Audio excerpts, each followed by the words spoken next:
Capítulo 44. O pesadelo se repetia. Era exatamente como o da outra vez. Uma febre acompanhada de alguns espirros, depois a tosse carregada, a falta de ar, um pouco de confusão, a prostração, a debilidade. 2 dias antes, Sofia e eu fazíamos planos para aumentar a família. Agora, Lucas me dizia que Marina não teria a mãe por muito mais tempo. Não é verdade. Rebatia a vontade de socá-lo, de socar qualquer coisa que fosse. Sr. Clark, eu quis conversar com o senhor porque estou convicto de que não há mais nada que eu possa fazer por ela. Seu olhar estava na porta, atrás de mim, no largo corredor. Seu semblante era austero e, de alguma forma, compadecido também. O tipo de olhar que não se deseja ver no rosto do médico que cuida de sua esposa doente. Você não sabe o que está dizendo. Sofia não está morrendo. Mas ela estava. A cada segundo, a cada volta do relógio, sua respiração se tornava mais sofrida, curta e rasa. O Dr. Almeida deve chegar em breve. Ele saberá como cuidar dela. Lucas abanou a cabeça. Gostaria que fosse verdade, Sr. Clark. Se eu soubesse de que a piora da Sra. Clark se devia à minha falta de capacidade, seria o primeiro a lhe sugerir que procurasse outro médico, mas não é o caso, senhor. Os pulmões de Sofia estão muito comprometidos, o coração sobrecarregado. Desconfio que ela tenha pegado a doença da Sra. Herbert. Não há mais nada a ser feito. Suma daqui. Dei meia volta e entrei no quarto, recostando-me à porta e fechando os olhos. Meus olhos pinicavam. A dor no centro do peito bloqueava a respiração. Lucas não sabia o que estava falando. O maldito moleque não fazia ideia do que estava falando. Eu sinto muito, Sr. Clark. Sua voz abafada atravessou o painel, então ouvi seus passos se afastando. Ian, Sofia sussurrou da cama. Abri os olhos, mas desejei fechá-los. Vê-la daquele jeito estava me matando. Eu tinha dificuldade para respirar, dificuldade para me manter de pé, pois meus joelhos fraquejavam. Entretanto, de alguma maneira, consegui chegar até a cama e me sentar a seu lado. Estou aqui, meu amor. Peguei sua mão fria e a levei à boca. É muito chato ficar aqui neste quarto, sabia? O Dr. Almeida está a caminho. Recebi uma mensagem ainda agora. Deve chegar a qualquer hora amanhã e vai... O quê? Fazer por ela o que não tinha sido capaz de fazer por meu pai? O que Lucas não tinha sido capaz de fazer pela Sra. Herbert? Estou com frio. Ela se encolheu até se tornar uma bola. Tão pequena, tão frágil sobre aquele colchão. Puxei o cobertor mais para cima. Meu dedo resvalou em sua bochecha. Ela ardia. Sua boca estava muito branca e seca, descamando onde havia mais volume em decorrência da alta temperatura. Os olhos, enevoados, não se fixavam em nada por mais de 3 segundos. Ela havia perdido peso. Mal comera nos últimos dias e o pouco que conseguira ingerir tinha botado para fora. Seu peito mal se movimentava com as curtas e custosas inspirações e expirações. Marina já comeu? Ela quis saber, umedecendo os lábios. Sim, Elisa está com ela. Peguei o copo de água sobre a mesa de cabeceira e levei a seus lábios, mas ela recusou. E você comeu alguma coisa? Claro, menti. Acabei de fazer isso e agora é a sua vez. Pousei o copo na mesa e indiquei com a cabeça a bandeja que Madalena trouxera pouco antes de Lucas bater a porta. Depois eu como. Meu estômago não tá legal agora. Sofia, se você não comer por bem, vai comer por mal. Você precisa estar forte para conseguir vencer esta maldita doença. Um sorriso triste surgiu em seus lábios quando ela ergueu a mão que eu segurava para tocar meu queixo áspero com a barba de 2 dias. Ian, se eu não conseguir... Fechei os olhos. Pare. Mas eu não posso. Se eu não conseguir... Não. Eu me levantei da cama e comecei a andar pelo quarto. Nem mais uma palavra, Sofia. Eu não quero ouvir. Era como se eu tivesse voltado no tempo outra vez. De novo, a mesma conversa naquele mesmo quarto, mas dessa vez era 100 vezes pior. 1 milhão de vezes pior. Se meu coração já não estivesse reduzido a cacos e pó, teria se estilhaçado naquele instante. Não pude fazer nada quanto ao tremor que sacudiu meus ossos dentro da carne, como se eu fervilhasse. Mas a sensação era fria e excruciante. Eu queria gritar, berrar a plenos pulmões até aquela dor passar. Gritar tão alto e tão forte que seria capaz de mudar o modo como o mundo girava. Gritar até me dissolver em apenas um eco que por fim se calaria, desaparecendo sem deixar vestígios. Você precisa me escutar, Ian. Se eu não... Não! Você é quem deve me escutar. Voltei para a cama e tomei seu rosto entre as mãos, chegando bem perto dela para que, assim, seus olhos não pudessem fugir. Não se atreva, Sofia. Não se atreva a desistir. Eu não estou desistindo, Ian, mas eu ouvi você e o Lucas conversando ainda agora. Não. Fechei os olhos. Não dê ouvidos a ele. Você vai ficar bem. Vai se curar e não vai a lugar... Então me detive. Havia uma maneira de salvá-la. Vou mandar você de volta. Para onde? Ela perguntou confusa. Para o seu tempo. Vou mandá-la de volta para o seu tempo. Os médicos de lá sabem como curá-la. Eles salvarão você. Soltei o rosto de Sofia com cuidado e comecei a me levantar, mas sua mão fraca resvalou em meu antebraço de modo que eu me detive. Não, sussurrou. Não é assim, Ian. A máquina do tempo só funciona quando quer, não quando nós queremos. E mesmo que não fosse desse jeito, eu não iria. Aquele não é mais o meu tempo é este, com você e a Marina. Não importa como ou quando essa jornada vai terminar, meu lugar é aqui. Ao diabo com isso! Eu pegaria a máquina do tempo e a faria funcionar de alguma maneira. Tinha de tentar, tinha de levá-la para aquele mundo onde as doenças já não eram uma sentença de morte, onde os médicos operavam curas impossíveis todos os dias, graças a milagres vendidos em... Meu olhar se fixou na cômoda repleta de vidros e potes. Meu bom Deus! O que foi? Sofia perguntou, naquela voz fraca. Beijei sua mão antes de soltá-la e atravessei o quarto, buscando com dedos trêmulos dentre os frascos de cosméticos a caixinha que eu deixara sobre aquela cômoda dias antes, mas não estava em nenhum lugar à vista. Porra! Comecei a abrir as gavetas, vasculhando cada uma delas, derrubando roupas e pertences de Sofia em minha afobação. Meus dedos, então, tocaram o papel rígido e se fecharam ao redor da caixa. Aquilo tinha de funcionar. Rasguei a caixinha ao abri-la e ali dentro encontrei uma fileira de comprimidos púrpura em um encarte prateado. Mas como eu deveria proceder? Quantos daqueles comprimidos deveria dar a ela? 2? 10? Todos de uma vez? Um pequeno pedaço de papel caiu a meus pés. Eu o peguei e, desfazendo as muitas dobras, encontrei uma espécie de livreto. Tentei firmar a mão, focar os olhos, mas via tudo borrado. Voltei para a cama e beijei a testa de Sofia. Preciso ir até a sala, mas voltarei antes que sinta minha falta. Isso não será possível. Ela encostou 2 dedos em minha garganta, fraca demais para enroscar os dedos na camisa como costumava fazer. Disparei pelo corredor, esbarrando em um aparador. O vaso sobre ele se sacudiu e encontrou o chão, cacos e flores se espalhando pelo assoalho polido. Minha irmã estava na sala tentando distrair Marina com uma coleção de bonecas de pano em que minha filha parecia muito interessada. E graças aos céus, Lucas ainda estava ali. Eu o encontrei na porta, o chapéu na mão, pronto para ir embora. Ian, sobressaltou-se minha irmã, o rosto preocupado. Balancei a cabeça. Não tinha tempo para explicar. Andei até Lucas até ficar a um braço de distância. Salve-a. Estendi a ele a caixa do remédio de Rafael. O que é isto? Eu não faço a menor ideia, mas pode salvá-la. Me ajude a descobrir como, por favor. Lucas a examinou por diversos ângulos, franzindo a testa. Sr. Clark, Por favor. Enfiei o livreto em sua mão. Lucas começou a ler. A mão, inconscientemente, procurando onde deixar o chapéu. Ele o pendurou em um guarda-chuva de Elisa. Eu desconheço tudo isso, não entendo metade do que diz. murmurou sem erguer os olhos.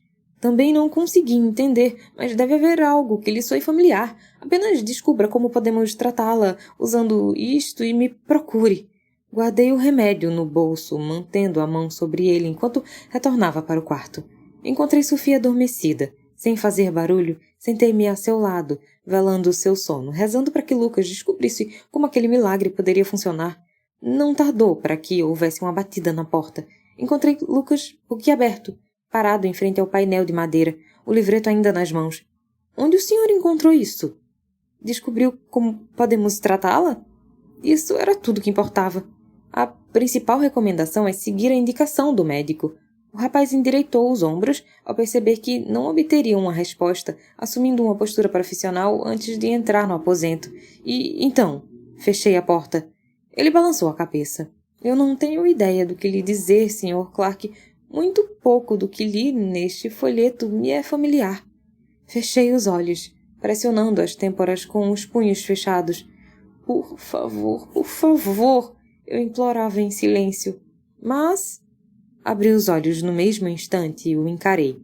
Encontrei algumas sugestões de tratamento e também alertas sobre possíveis complicações derivadas do uso dessa substância. Não posso lhe garantir que isto vai salvá-la, da mesma maneira que não posso garantir que não vai matá-la mais depressa. Não é nada remotamente semelhante a qualquer coisa que eu já tenha visto. Meu bom Deus! Relanceei Sofia, prostrada sobre o colchão. Seu peito mal se movia. Se não fizermos nada... Minha voz falhou. Não consegui fazer a pergunta, mas Lucas entendeu. Pouco tempo, senhor. Ela tem pouco tempo. Se sobreviver a esta noite, será um milagre. Meus olhos ainda estavam em minha mulher, adormecida na cama. Sua pele quase não oferecia contraste com a camisola e os lençóis brancos. Encarei Lucas. Me diga o que devo fazer. O senhor entende os riscos, Sr. Clark? Entende que não há garantia de nada? Entendo, mas se há uma chance de que ela... Engoli em seco, o nó na boca do estômago se contraindo. Me diga o que devo fazer, Lucas. Ele soltou um longo e ruidoso suspiro. Que Deus nos ajude. Dessa vez eu concordava com ele. Lucas me disse que, segundo o livreto, eu deveria dar a ela apenas um comprimido por vez, a cada 12 horas, e este começaria a funcionar em 2/4 de hora. Acordei Sofia e a fiz engolir o remédio com um pouco de água. Ela pareceu confusa e eu não tinha certeza se era por causa do sono, da febre ou da pneumonia, então Lucas e eu ficamos ali. Eu, um olho em cada inspiração e expiração de Sofia e o outro no relógio. Já Lucas se sentou na cadeira perto da porta, devorando o livreto novamente, e outra vez ainda.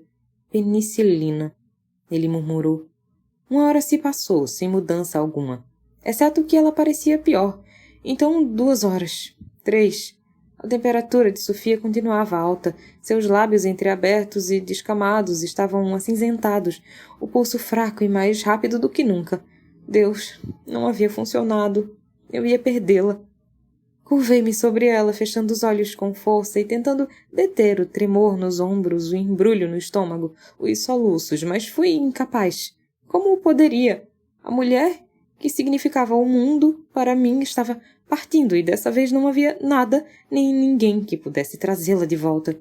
Naquele instante, com o rosto molhado e o peito aberto e sangrando, também chorando, desejei que ela nunca tivesse voltado, que jamais tivesse me escolhido, tivesse permanecido em seu tempo onde havia meios de tratá-la quando adoecesse, tendo assim uma vida longa e feliz, junto dos amigos que eu também aprendera a amar. Uma batida no ombro me fez erguer a cabeça de leve. Não perca a fé, Sr. Clark. A voz de Lucas soou muito longe. Vou deixá-lo com sua esposa, mas estarei na sala. Se houver qualquer mudança, mande-me chamar imediatamente. Concordei e ele saiu. Ou deve ter saído, não cheguei a olhar para me certificar. Descalcei as botas, estiquei-me sobre o cobertor ao lado de Sofia e a abracei, pressionando o peito de encontro ao meu, como se o que havia ali dentro, sadio, de alguma maneira pudesse ajudar o dela enfermo. A porta do quarto se abriu muitas vezes. Madalena, Gomes, minha irmã e até Cassandra Vinham em busca de notícias. Não houve nenhuma. Apertando-a com força, como se com isso eu pudesse mantê-la comigo para sempre, eu a segurei durante a noite toda. Eu a teria segurado por uma vida inteira, mais tempo que isso até.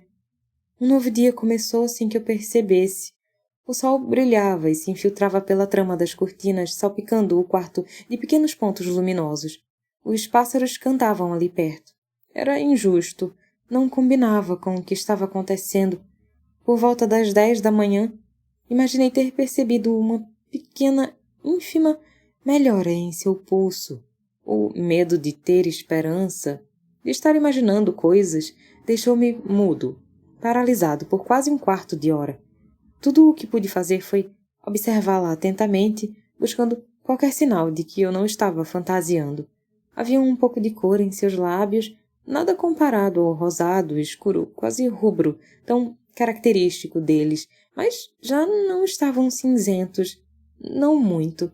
E, cerca de meia hora depois, quando uma lágrima de suor brotou em sua testa, não pude mais conter a esperança que se infiltrou em meu peito. Sim, ela ainda queimava em febre, mas me pareceu menos quente então. Saí do quarto um tanto atrapalhado e tonto, correndo descalço pela casa. Acabei pisando nos cacos do vaso que eu quebrara na noite anterior e de que Madalena certamente ainda não se dera conta. Praguejei baixo e removi o estilhaço do pé, uma linha vermelha surgindo. Sangrei até a sala, onde Lucas tinha um caderno apoiado no braço do sofá. A outra mão segurando o livreto do remédio. Sua aparência amarrotada me disse que ele também não havia dormido. Nossos olhares se cruzaram. Tentei dizer a ele alguma coisa, qualquer coisa, mas não pude. Então apenas tentei sorrir em meio à umidade que me brotou nos olhos. Lentamente, ele se levantou da poltrona, seus estudos esquecidos, a boca entreaberta em uma exclamação silenciosa. Retornei para o quarto mancando, deixando um rastro escarlate no assoalho que Madalena limpava com tanto esmero. Lucas passou pela porta do quarto segundos depois de mim e se apressou em examinar Sofia. Seu semblante se iluminou ao notar as sutis mudanças que eu tinha percebido pouco antes. Ela acabou despertando durante o exame. Seu olhar ainda ligeiramente confuso, mas não mais embotado, fixou-se no meu. Oi. Sua voz estava rouca. Oi. Caí de joelhos ao lado da cama e peguei sua mão. Sua palma já não estava fria. Abaixei a cabeça e depositei um beijo ali. Seus dedos acariciaram minha bochecha úmida. Não havia força neles, mas a firmeza estava presente. Respire fundo, senhora Clark, pediu Lucas. Tá. Ela fez o que o médico ordenou enquanto ele prosseguia com o exame, mas seu rosto permaneceu voltado para o meu, a mão ainda em meu rosto. Quando o esforço lhe pareceu demais e ela ameaçou deixá-la cair, eu a amparei, segurando sua palma de encontro à minha pele. Gostaria de ter me barbeado, pensei. Oferecer-lhe algo mais suave que este emaranhado de pelos ásperos. Deus Todo-Poderoso! Lucas exclamou baixinho. Minha atenção se fixou nele imediatamente. Não posso garantir. Ele guardou seu equipamento na maleta, mas arrisco dizer que, apesar de o estado da Sra. Clark ainda inspirar cuidados, já não oferece perigo. Ah, meu bom Deus! Isso teria me feito cair de joelhos se eu já não estivesse nessa posição. A esperança que crescia em meu peito se transformou em alívio e em uma espécie de gratidão tão profunda que fez lágrimas rolarem sem controle. Eu me curvei sobre ela, descansando a cabeça em seu peito e ouvindo o som mais lindo de todo o mundo, o pulsar de seu coração. Não me importei que Lucas me visse chorar, não me importei que Sofia me visse soluçar. Quando se é agraciado com uma nova chance, tudo o que se pode fazer é dar vazão aos sentimentos que lhe obscurecem a alma e se sentir grato, abençoado. Seus dedos fracos se enroscaram em meus cabelos. Virei a cabeça e a fitei, embebendo-me com as sutis e, de alguma maneira, monumentais mudanças em sua aparência. Eu estou bem, Ian. Não, ela não estava, mas ficaria. O roncar faminto de seu estômago ressoou pelo quarto, como se concordasse comigo. Com fome? Perguntei, enquanto seus dedos percorriam minhas bochechas, tentando secá-las. faminta. Será que você pode me arrumar alguma coisa bem gordurosa para comer? Fitei Lucas. Eu recomendaria um caldo quente para testar seu estômago. Ele aconselhou. Voltei a atenção para Sofia, afastando alguns fios de cabelo de seu rosto. As raízes começavam a ficar úmidas. Pedirei a Madalena que lhe prepare uma sopa, que tal? Na verdade, eu mesmo farei isso, Sr. Clark. Lucas colocou a maleta sobre a cômoda. O senhor não pode ficar andando desse jeito. Voltarei logo para cuidar do seu pé. E deixou o quarto a passos rápidos. O que aconteceu com seus pés? Sofia quis saber assim que ele fechou a porta. Pé, no singular. E não é nada com que deva se preocupar. Suas sobrancelhas se abaixaram. O queixo se elevou um pouco daquela maneira petulante que eu amava tanto. Desembucha logo, Ian, e não me obrigue a me levantar desta cama para quebrar o seu nariz. Minha gargalhada repercutiu por toda a casa, disso eu tinha certeza. Então, aproximei o rosto do dela até ficar a um suspiro de distância, perdendo-me em seus olhos castanhos. Isso, meu amor, seria a maior felicidade de todas. E a beijei,